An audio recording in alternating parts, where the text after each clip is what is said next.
Good evening and welcome to Poland Daily. I'm Nicholas Richardson and this is the news.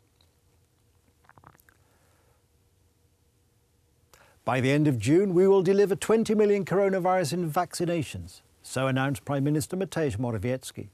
The Polish government is accelerating its vaccination programme as more vaccines are available. As announced in January, 6 million vaccines have been administered in Poland by the end of March. Our national immunisation programme is more than just another government effort. It is an examination of responsibility, of the efficiency of the state structures, of our mobilisation skills and our organisational skills. At the beginning of the year, we promised that we would have 6 million vaccinations by the end of the first quarter. And we delivered our promise. As we speak, just before the first quarter end, we are performing vaccination number 6 million. By the end of the second quarter, we will carry out a total of 20 million vaccinations, and by the end of August, we want to vaccinate everyone who wants to be vaccinated.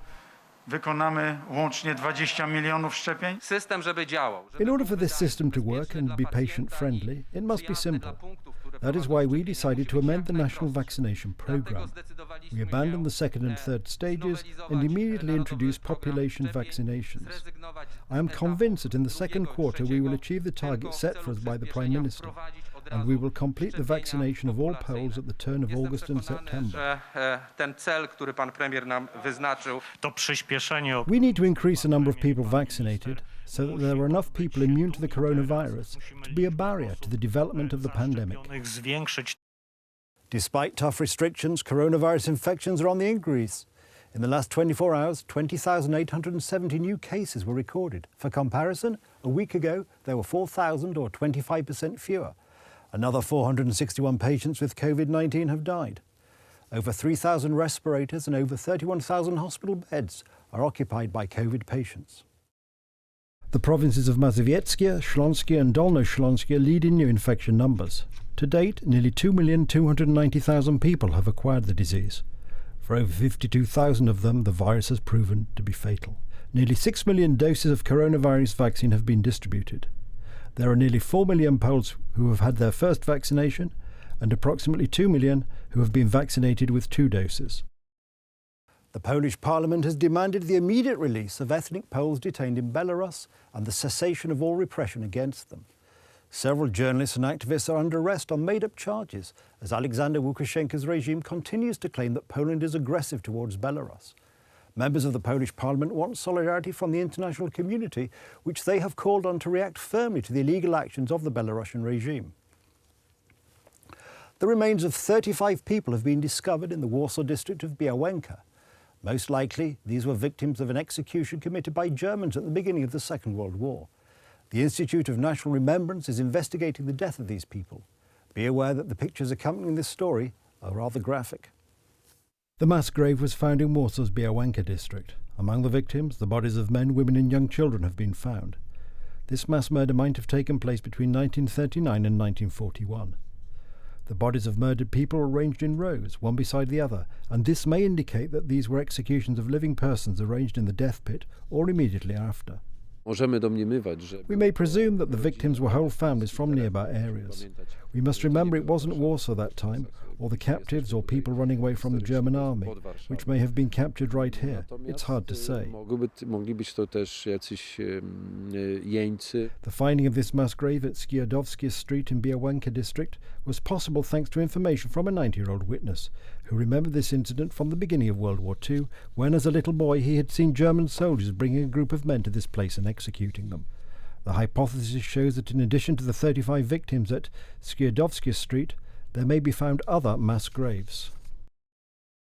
Thanks to this information, we started the procedures, and by small steps we have achieved our goal and found the mass graves.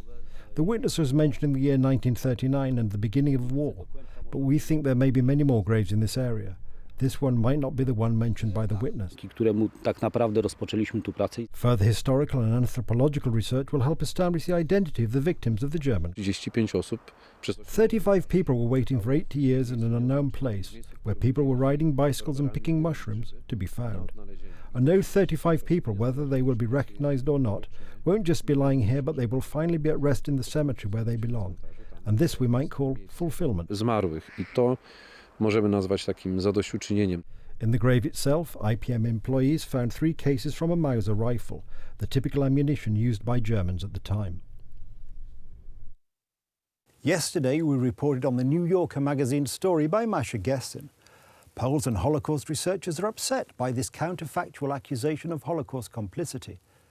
According to the author, Poland is a state to be blamed for the murder of 3 million Polish Jews. The text caused outrage and the publisher modified it slightly.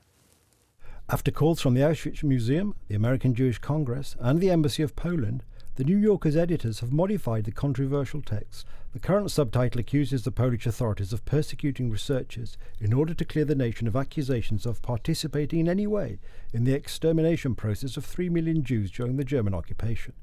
However, the request of the Polish embassy in Washington to remove the text remains unanswered.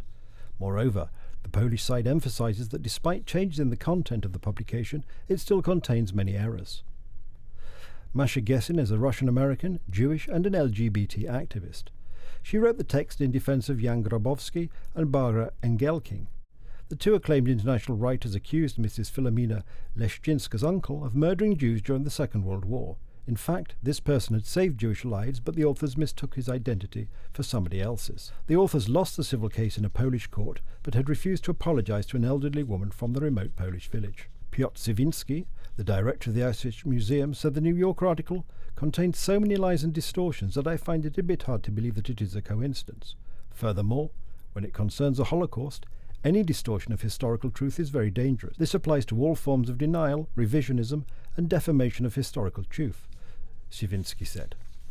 David Harris, the chief executive officer of the American Jewish Congress, said that the article's subtitle was defamatory. Germany, and Germany alone, was responsible for the Nazi death camps, from Auschwitz to Treblinka. Harris wrote on Twitter, adding that the infamous words at Auschwitz, Arbeit macht frei, work makes you free, were written in German, not Polish, and that must never, ever be forgotten.